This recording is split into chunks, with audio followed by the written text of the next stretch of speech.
Hello বন্ধুরা, চলে আসলাম নতুন আর একটা রিয়াকশান ভিডিও নিয়ে। আমরা অনেকেই খেজুর সম্পর্কে জানি বা খেজুর খেয়েওছি। বাজারে এক ধরনের শুকনো খেজুর পাওয়া যায়, যেটাকে আমরা অনেকে খুরমাও বলে থাকি। এই খুরমা কিভাবে তৈরি হয়, চলুন আজকে আমরা দেখে আসি। রমজান মাসে সবাইকে প্রীতি ও শুভেচ্ছা জানিয়ে শুরু করছি আজকের ভিডিও। খেজুর, হ্যাঁ খেজুর। খেজুর তো আপনারা অনেক খেয়েছেন, আর খেজুরের অনেক রকম ভ্যারাইটিও বাজারে পাওয়া যায়, সেটাও আপনারা সবাই জানেন। কিন্তু আপনি কি কখনো চিন্তা করে দেখেছেন, এই যে শুকনো খেজুর যেগুলো বাজারে অনেক বিক্রি হয়, এটা কিভাবে তৈরি করা হয়?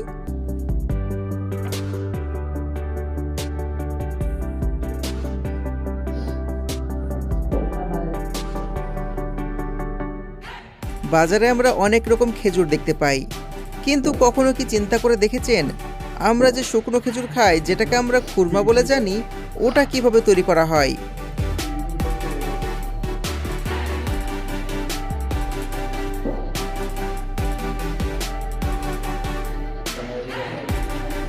তার সাথে আপনারা কি জানেন, খেজুর যেটা অনেক দামি একটা ফল, এটা কোনো নর্মালভাবে চাষ করা হয় না। এই যে বড় বড় গাছগুলো দেখতে পাচ্ছেন, এই গাছে খেজুরের পাউডার স্প্রে করা হয় যেন ভালো কোয়ালিটির খেজুর পাওয়া যায়। তো এইগুলো কেন করা হয়, চলুন আজকের ভিডিওতে দেখে নেওয়া যাক।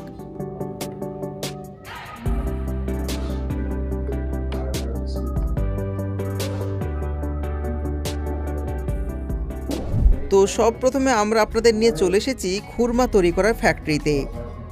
এখানে সমস্ত ওয়ার্কাররা খুরমা তৈরি করে, আর এর জন্য সব প্রথমে গাছ থেকে এই খেজুরগুলোকে পেড়ে এরকম ফার্মে নিয়ে আসা হয়।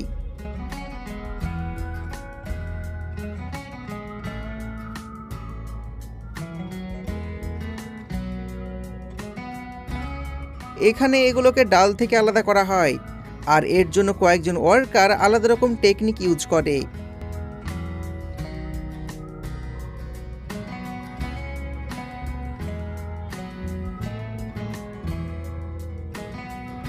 যখন একবার ডাল থেকে ফলগুলো আলাদা হয়ে যায়, অন্যদিকে পানি গরম করা হয়। এই প্রক্রিয়া কিন্তু অনেকক্ষণ চলতে থাকে। একবার যখন পানি অনেক বেশি গরম হয়ে যায়, তখন এর ভেতরে কাঁচা খেজুরগুলো দেয়া হয়।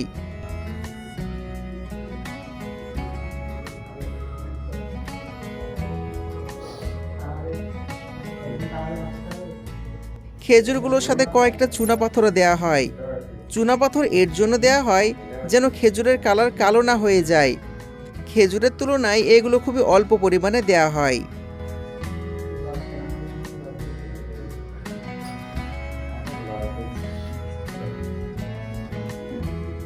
চুনাপাথর দেওয়া কিন্তু খুবই জরুরি, তা না হলে এগুলো কিন্তু কালো হয়ে যাবে। খেজুরগুলোকে গরম পানির মধ্যে কমপক্ষে 5 ঘন্টা জাল দেওয়ার পর এখন এগুলো পুরোপুরি সেদ্ধ হয়ে যায়। এখন কড়াই থেকে এগুলো তোলার পালা।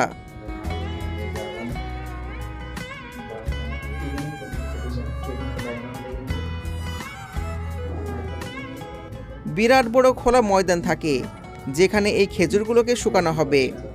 খেজুরগুলো এখানে 7 থেকে 8 দিন পর্যন্ত ভালো করে শুকানো হয়। একবার শুকানো হয়ে গেলে এগুলোকে প্যাকেটে প্যাকিং করে বাজারে সাপ্লাই করা হয়। তবে কি বন্ধুরা, আপনি এইবার 30টা রোজা করবেন? অবশ্যই কমেন্টে জানাবেন।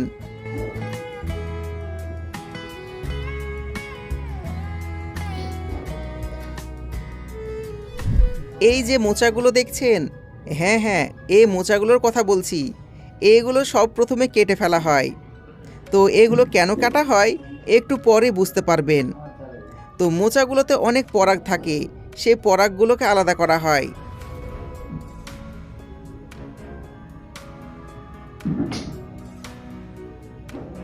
একবার সমস্ত পরাগ আলাদা করার পর এগুলোকে আবার বাগানে নিয়ে যাওয়া হয়।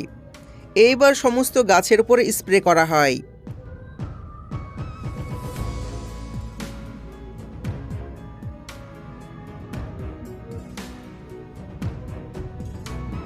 কিছুদিন পর ছোট ছোট খেজুর তৈরি হয়ে যায়, আর দেখুন কত সুন্দর লাগছে।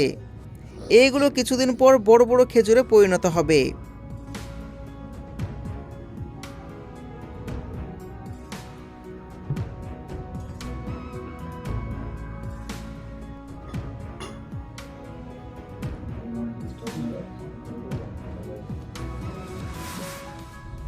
খেজুর অনেক দামি একটা ফল, সেই জন্য এগুলো যেন নষ্ট না হয়ে যায়, যেন পোকামাকড় না আক্রমণ করতে পারে, সেই জন্য আলাদাভাবে ব্যাগ দিয়ে কভার করা হয়।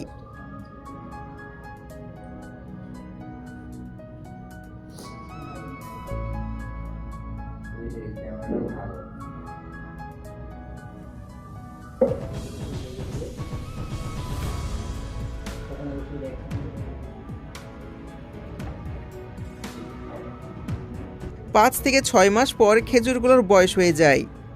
এখন এগুলো পেকে যায়। এখন পাড়ার সময় হয়েছে।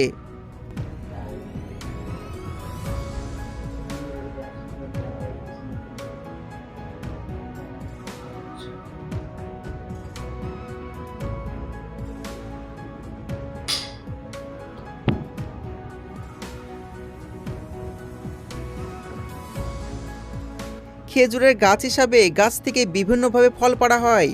কোনো কোনো জায়গায় হাত দিয়ে ফল পাড়া হয়। যে সমস্ত গাছগুলো ছোট হয়ে থাকে সেখান থেকে হাত দিয়ে ফল পাড়া হয়। আর কোনো কোনো জায়গায় বড় বড় মেশিনের ব্যবহার করা হয়। যেহেতু গাছগুলো অনেক বড়, সেই জন্য মেশিনের ব্যবহার করে গাছ থেকে শুধুমাত্র পাকা ফলগুলোকে পাড়া হয়।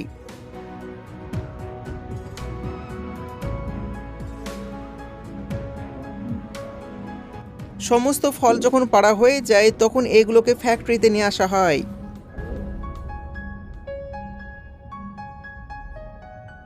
ফ্যাক্টরিতে এর মধ্যে থেকে শুধুমাত্র বেস্ট কোয়ালিটিগুলোকে বাছাই করা হয়। এবার এগুলো মার্কেটে যাওয়ার জন্য একদম প্রস্তুত। আর তারপর থেকে আমাদের রমজান মাসের জন্য এত সুন্দর সুন্দর খেজুর চলে আসে। তো বন্ধুরা, আপনি কি জানতেন যে ফ্যাক্টরিতে কিভাবে খেজুর তৈরি করা হয় আর এই খেজুরগুলো এত দামি কেন?